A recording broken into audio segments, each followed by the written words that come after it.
Fala, turma. Professor Fábio na Carrarada. Vamos fazer a correção do concurso do CFS 2023, prova feita em dezembro de 2022. Eu vou passar aqui a parte de direito apenas e a parte de normas internas da PM, como são normas restritas. A correção ela vai ser feita à parte e o link vai ser passado apenas no grupo dos alunos, que é restrito, tá bom? Agora aqui aberto, vamos fazer a parte de direito. Então, olha só, questão VUNESP, né, do CFS 2023, questão 41. O enunciado ele quer saber sobre a Convenção Americana de Direitos Humanos, né, o Pacto de São José da Costa Rica, especificamente sobre este tratado internacional. E a correta aqui é a delta. A liberdade de associação não impede a imposição de restrições legais e mesmo a privação do exercício do direito de associação aos membros das Forças Armadas e da Polícia. Ou seja, a Convenção Americana de Direitos Humanos, Pacto de São José, admite, traz como um direito fundamental a liberdade de associação, mas isso não impede que se restrinja e mesmo se prive o direito de associação aos membros das Forças Armadas e da Polícia. Então, nós vamos lembrar que o correlato para nós aqui no artigo 5º e nos demais artigos da Constituição é que ao militar são vedadas a greve e a sindicalização. E aqui eles colocaram a associação de uma forma genérica. Olha só a alfa. O erro na alfa é ninguém deve ser detido por dívidas. Aí ele fala, incluindo-se mandado de autoridade judiciária sobre inadimplemento de obrigação alimentar. Não. O devedor de alimentos é uma causa de detenção de prisão por dívida. A B diz: a lei não poderá submeter os espetáculos públicos à censura prévia, mesmo com o objetivo exclusivo de regular o acesso a eles para a proteção moral da infância. O Pacto de São José, como vimos nas aulas, ele fala em questão de censura prévia, diferente da Constituição, que diz que não há censura no Brasil. Mas o Pacto de São José, conforme as comparações que a gente fez nas aulas, ele traz que pode haver censura prévia com o objetivo de regular o acesso às crianças, né, para a proteção moral da infância. E a Charle, ela diz que toda pessoa tem direito a um recurso simples perante os tribunais competentes que a proteja de atos que violem os direitos, exceto quando a violação se originar de pessoas que estejam atuando no exercício das suas funções oficiais, mesmo e principalmente quando é, o, o excesso, a violação de direitos venha de autoridades que estejam exercendo funções oficiais, vai caber recurso sim, por que não? Não existe uma carta branca para os servidores públicos.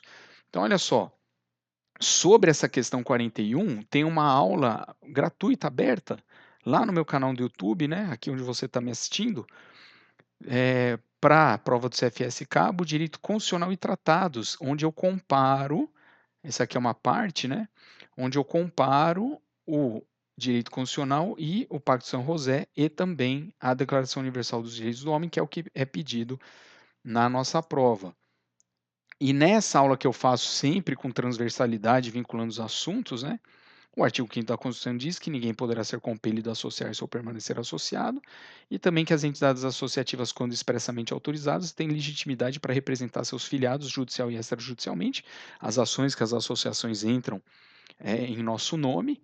A Declaração Universal dos Direitos do Homem de 48 fala que ninguém pode ser obrigado a fazer parte de uma associação, e aí o pacto vem dizer que o direito de associação não impede restrições, a imposição de restrições e mesmo a imposição de privações do exercício de associação aos membros das Forças Armadas e da Polícia. Olha só a aula aqui há 5 meses transmitidas, não é? Gratuita, aberta lá no YouTube. A próxima, 42, nos termos do ECA, assinale a alternativa que tenha corretamente uma infração administrativa, que é na alfa, todas as demais se tratam de crime. E aí eu peço a atenção de vocês que teve uma aula gratuita no YouTube exatamente crimes e infrações administrativas do ECA, para você nunca mais confundir. Foi dia 20 de agosto essa aula, quem assistiu com certeza conseguiu responder bem essa questão 42. Quem não assistiu, gente, acessem a partir de agora, não é? Compartilhem. Está lá aberta lá no YouTube. Resolvi a 42. A 43 ela diz assim: nos termos da Constituição, a administração pública direta e indireta de qualquer dos poderes da União, dos Estados, do Distrito Federal e dos municípios obedecerá o LIMP, né? Legalidade, impessoalidade, moralidade, publicidade e eficiência, e dentre outros os seguintes. Aí na alternativa Alfa, Bravo, Charlie, Delta, a questão vem trazendo incisos do artigo 37. Só que nós temos que lembrar que o edital, ele pediu a Constituição de 88, artigo 1º ao 5º, artigo 9º, artigo 37 caput, artigo 142, que é Forças Armadas, e 144, Segurança Pública. Notem que o nosso edital atual, para o CFS 2023, ele pediu apenas o 37 caput, e não a grande extensão de incisos que ele tem. O 37 caput, gente, é o que está no enunciado. A Alfa, Bravo, Charlie, Delta não estão previstas no edital, porque são incisos do caput do 37. Tá? Então, essas alternativas não estão no caput do 37. O caput ele foi copiado e colado no enunciado. E pelo edital, só se poderia cobrar o que está no enunciado. Porque quando o edital diz 37 caput, ele exclui os incisos. E a Alfa, Bravo, Charlie, Delta são os incisos. Tá? Agora, vamos resolver, né? Apesar de não estar previsto no edital, vamos resolver a questão. Então, na Alfa, o prazo de validade do concurso, primeiro, acerta, né? Os vencimentos dos cargos do Poder Legislativo e Judiciário não poderão ser superiores aos pagos pelo Executivo. Então, vencimentos é uma espécie remuneratória que não é de membro de poder, né? Da alta cúpula das instituições, mas sim da grande massa dos servidores. E a norma diz que os vencimentos dessa espécie remuneratória da grande massa dos servidores, do Legislativo e Judiciário, não pode ser superior ao do Executivo, não em relação aos seus membros, é uma cópia e cola da Constituição. Na Alfa, o erro, o prazo de validade do concurso será de até 2 anos, né? Provável uma vez por igual período. Bravo, a lei estabelecerá os casos de contratação por tempo determinado para atender necessidade temporária de excepcional interesse público. Essa aqui tinha que ter muita atenção na hora de ler. E a Delta, a legislação autorizará a vinculação e equiparação de qualquer espécie remuneratória? Não vai autorizar equiparação de espécies remuneratórias. Tá? Agora vejam que Alfa, Bravo, Charlie e Delta não estão contempladas no edital. O edital especificou 37 só o caput, excluindo todos esses incisos aqui que compõem as alternativas. O que o examinador deveria cobrar segundo o edital é apenas o que está no enunciado.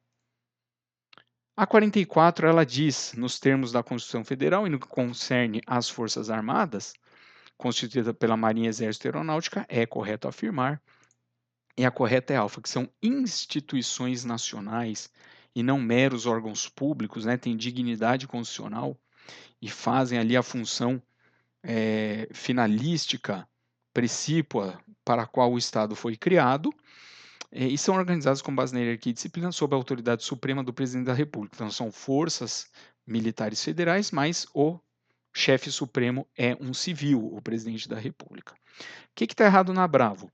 A lei ordinária estabelecerá normas gerais a serem adotadas na organização, na administração, preparo e no emprego das Forças Armadas. Charlie, o militar em atividade que toma posse ou emprego em cargo público civil permanente, sem qualquer exceção será transferido para a reserva? Não. A Constituição autoriza que o militar federal ele acumule, né, 2 cargos de saúde, 2 cargos públicos de saúde. Então, caso o militar federal do quadro de saúde ele passe em outro concurso, desde que tenha compatibilidade de horários, né, ele vai poder exercer o outro cargo público civil permanente sem precisar ir para a reserva. É uma exceção constitucional para as Forças Armadas. Então tem exceção sim, que é o cargo de saúde. E Delta, não caberá habeas corpus e não mandado de segurança em relação à punição disciplinar militar dos membros das Forças Armadas. 45. Nos termos do Código Penal, é correto afirmar que o crime é. Então veja, fala aqui de dolo, fala de culpa, né? E temos uma aula aberta aqui sobre dolo e culpa, ó, a aula definitiva sobre elementos subjetivos do tipo penal. Então quem assistiu essa aula não errou essa questão, não é? Então a Bravo é a correta, né? o crime é tentado quando iniciada a execução, não se consuma por circunstâncias alheias à vontade do agente. É algo que lá na plataforma, na aula de ter crimes, eu falei: olha, gente, no conceito do crime tentado está embutido que é a partir da execução. E aí o agente quer, mas não pode consumar por circunstâncias alheias, né? A alfa está errada porque ela diz, né, crime culposo quando a gente deu causa intencionalmente. Não, gente, a conduta é intencional. O acelerar o carro é intencional, mas o atropelar não é, certo? O resultado não é intencional, tá? Então ele não dá causa intencionalmente, ele faz a conduta, essa sim é intencional, mas o resultado, ele não queria aquele resultado. Sempre que a pessoa quer o resultado é dolo. Charlie, doloso quando a gente quis o resultado ou provocou por imprudência, ele misturou dolo com culpa. E delta, consumado quando eles se reúnem total ou parcialmente, só totalmente, quando se reúnem totalmente todos os elementos da sua definição legal. E na aula de penal geral, lá na plataforma, tem uma questão exatamente que eu coloco assim, né? Consumado quando eles se reúnem total ou parcialmente todos os elementos da definição legal para dar como errada, não é? Para ser consumado, tem que reunir totalmente todos os elementos da definição legal. E olha só essa questão que nós temos lá, fizemos na revisão e na plataforma, né? Disse o crime tentado, ó, eco, iniciada a execução, não se consuma por circunstâncias alheias, ah? Vontade do agente. Aqui eu pus para você aprender, né? Iniciada a cogitação, iniciada a preparação, iniciada a consumação. É a execução que é a palavra-chave da tentativa, do crime tentado. A 46 ela diz: considere-se o seguinte caso hipotético. Anacleto, trabalhador rural, durante a poda de uma árvore, ao manusear uma serra elétrica inadvertidamente, vem a decepar a mão direita de Péricles. Péricles é sinistro, canhoto. Nos termos do Código Penal, é correto afirmar que Anacleto cometeu um crime de lesão corporal. Então veja, quando o enunciado diz que ele, ao manusear uma serra elétrica inadvertidamente, e veio a decepar a mão direita do Péricles, o enunciado está te falando que não foi doloso, tá? Que ele foi imprudente, ele foi negligente, ele foi descuidado ao manusear essa serra elétrica que causou esse acidente. Então, nós estamos diante de um crime culposo de lesão corporal. E nos crimes culposos, gente, não tem a gradação de leve, grave e gravíssimo, conforme nós insistimos muito nas nossas aulas lá na plataforma e na revisão.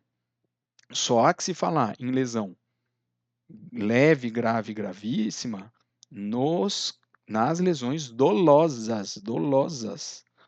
Porque na lesão culposa o resultado não é desejado.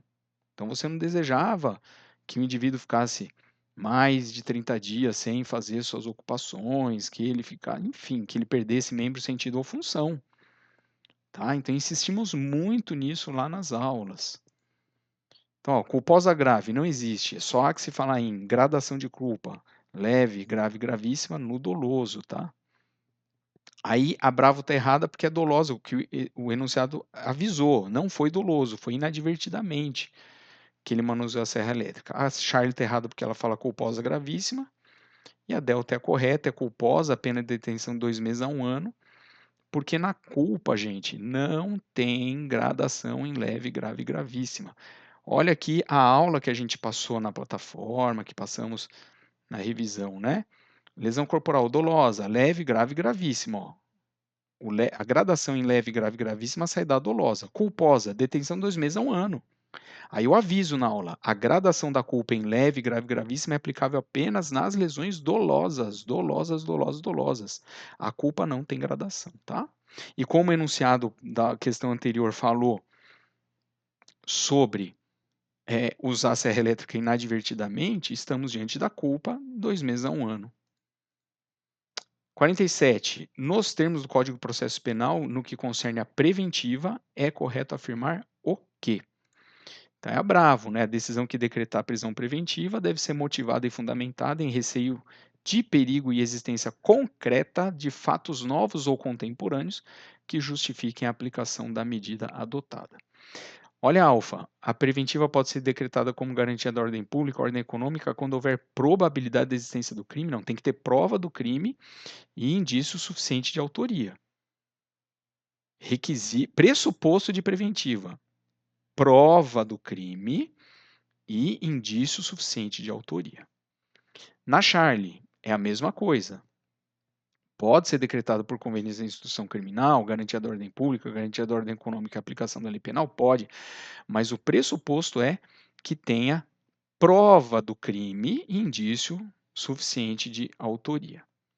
E a Delta diz que a preventiva caberá em qualquer fase da investigação policial, inquérito ou do processo penal, ação penal, Ministério Público, e a prisão preventiva decretada de ofício pelo juiz, como nós debatemos isso, que o juiz não pode mais decretar de ofício, ele tem que ser provocado para não quebrar a imparcialidade, por causa do sistema acusatório, que o juiz decretar de ofício até 2019, a lei anticrime que mudou isso, né, que não pode mais de ofício, era um resquício do sistema inquisitório.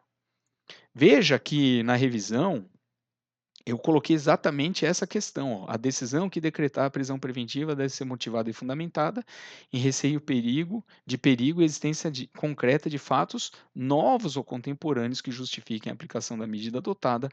Quem assistiu à revisão não teve problema para resolver essa questão.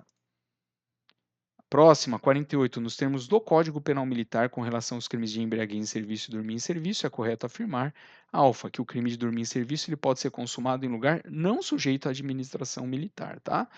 Então, por exemplo, o policial militar ele pode estar fora de um lugar sujeito à administração militar e dolosamente, com intenção, ele pega e vai lá dormir, tá bom? Por exemplo, um policial que trabalha no programa escolar. A escola não está sob administração militar.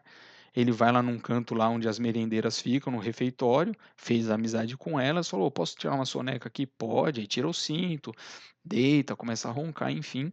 Ele cometeu o crime de dormir em serviço, ele é militar da ativa e foi num lugar não sujeito à administração militar. Tá? Aí a Bravo, pratificação da embriaguez em serviço, há necessidade de exame laboratorial que confirme o estado de embriaguez, não só pelo exame laboratorial, mas pelo exame clínico, por exemplo, né? Charlie, o crime de embriaguez em serviço exige para sua tipificação que ocorra em lugar sujeito? Não, gente. O policial ele pode ser. Como que funciona o crime de embriaguez em serviço? Ou o policial se apresenta para o serviço já embriagado, ou ele se apresenta sóbrio e durante o serviço ele se embriaga. Então, por exemplo, Operação Eleições, ele se apresenta embriagado na escola em que ele trabalha, que ele foi designado para trabalhar, ele cometeu embriaguez em serviço em lugar não sujeito à administração militar. E a Delta diz que a embriaguez voluntária afasta a tipificação do crime de dormir em serviço, né? Não afasta essa tipificação por causa da teoria a ácio libera em causa, né? O indivíduo, quando se embriaga voluntariamente, ele está fazendo isso e assume o que vier a fazer com essa conduta de se embriagar voluntariamente. Então, não exclui o crime de dormir em serviço. Notem que nós temos uma aula de um ano atrás, 40 mil visualizações, aberta lá no YouTube, exatamente sobre dormir em serviço, embriaguez em serviço e abandono de posto, tá bom? Pensando nas complexidades das questões que poderiam surgir há um ano atrás, fizemos essa aula aqui, ó, 40 mil visualizações. Quem assistiu, respondeu essa questão tranquilo. Próxima, 49. Assinale a alternativa que contempla um crime que possui uma causa de aumento de pena para a hipótese de ser praticado diante da tropa ou em público. Esse aumento de pena é do despojamento desprezível. 50. Nos termos do Código de Processo Penal Militar, nas infrações permanentes, considera-se o agente em flagrante delito, enquanto não cessar a permanência. E aí ele pede um crime militar considerado permanente, é a deserção, não é? Lembrando que a deserção, gente, é um crime propriamente militar, não precisa de flagrante para prender. Ninguém será preso, salvo flagrante delito ou por ordem judicial, exceto em crimes propriamente militares e transgressões disciplinares. Para ficar de LC, não precisa ir no juiz. O comandante ele simplesmente decreta o LC porque é uma questão disciplinar. Para cumprir uma permanência, uma detenção, não precisa pedir para o juiz uma ordem judicial de restrição de prisão, de liberdade. porque é transgressão disciplinar. E os crimes propriamente militares, como é a deserção, não precisam de flagrante também, apesar de ser crime permanente, não precisa de flagrante, basta o termo de captura ou o termo de apresentação espontânea e o termo de deserção que já foi elaborado quando ocorreram os mais de 8 dias de ausência, tá bom? E com isso, nós encerramos a parte de direito da correção da prova do CFS. É aquilo que eu sempre falo, gente, uma prova fácil para quem estudou. Para quem não estudou, sempre vai ser difícil, né? Tem que se preparar, tem que ter ali um planejamento, uma programação, tá bom? E as questões de normas internas, nós vamos fazer em aula privada, não em aula aberta, e divulgaremos o link apenas nos grupos de policiais.